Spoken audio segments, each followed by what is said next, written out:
સ્થાનિક સ્વરાજ્યની ચૂંટણીને લઈને રાજકોટમાં કેસરીયો કેમ્પ એક્ટિવ મોડમાં આવ્યો છે અને મહાનગરપાલિકાની ચૂંટણીમાં રાજકોટ ભાજપના નેતાઓમાં નો રિપીટની ગુંજ સંભળાઈ રહી છે। મહાનગરપાલિકાની ચૂંટણીમાં દિગ્ગજોના નામ પર ક્રાઇટેરિયાની લટકતી તલવાર, તો આ તરફ આરએમસીમાં મોટા નેતાઓની ટિકિટ માટે ભાજપનું ટ્રિપલ ફિલ્ટર તૈયાર છે। વયમર્યાદા, રોસ્ટર અને 3 ટર્મનો નિયમ દિગ્ગજો માટે અવરોધ બનશે।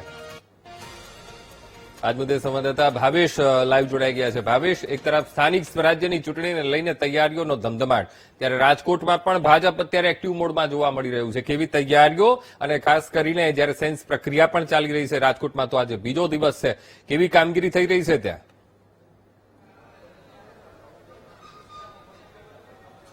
ચોક્કસથી અંકુર, જે પ્રમાણે સ્થાનિક સ્વરાજ્યની ચૂંટણીની જાહેરાત છે તે થઈ ગઈ છે। ગઈકાલે જે ચૂંટણીની જાહેરાત થઈ હતી ને હવે ત્યારબાદ જે ભાજપ દ્વારા સેન્સ પ્રક્રિયા છે તે પણ ગઈકાલથી જ શરૂ કરવામાં આવી છે। ગઈકાલે 12 વોર્ડના અલગ અલગ 600 કરતા વધારે ઉમેદવારો છે તે નોંધાયા છે અને આજે 6 વોર્ડની સેન્સ પ્રક્રિયા છે તે હાથ ધરવામાં આવી રહી છે। પરંતુ જે પ્રમાણે નવા ચહેરાઓને સ્થાન આપવામાં આવશે તેવી પણ ભાજપ પક્ષ દ્વારા અનેક વાતો કરવામાં આવતી હોય છે। તેને જ લઈને ક્યાંક ને ક્યાંક આ વખતે અડધોથી વધારે જે કોર્પોરેટરો છે તેમની ટિકિટ કપાય તેવી શક્યતાઓ છે।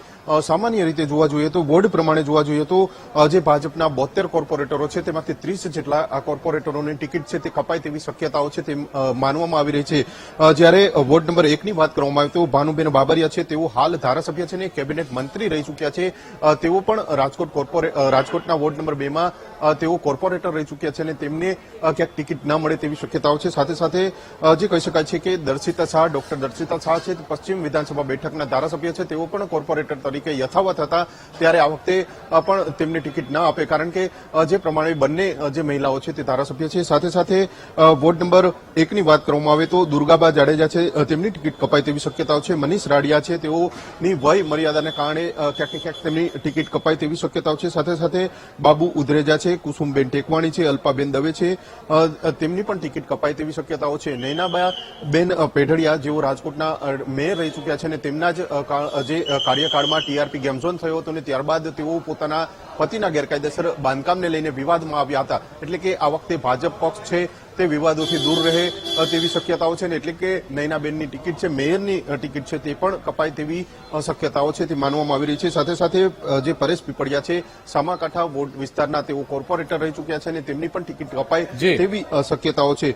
વજીબેન ગોલતર છે તેઓ ભાજપના વોર્ડ નંબર 5 ના કોર્પોરેટર હતા, તેમને ક્યાંક ને ક્યાંક તેમના પતિ છે તે આવાસ કૌભાંડમાં આવ્યા હતા અને ભાજપ પક્ષ દ્વારા તેમને સસ્પેન્ડ કરવામાં આવ્યા હતા।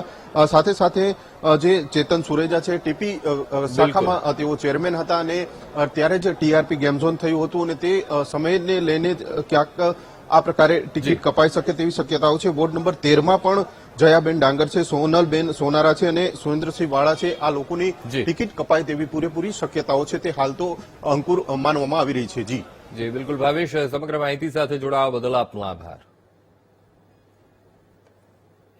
જામનગર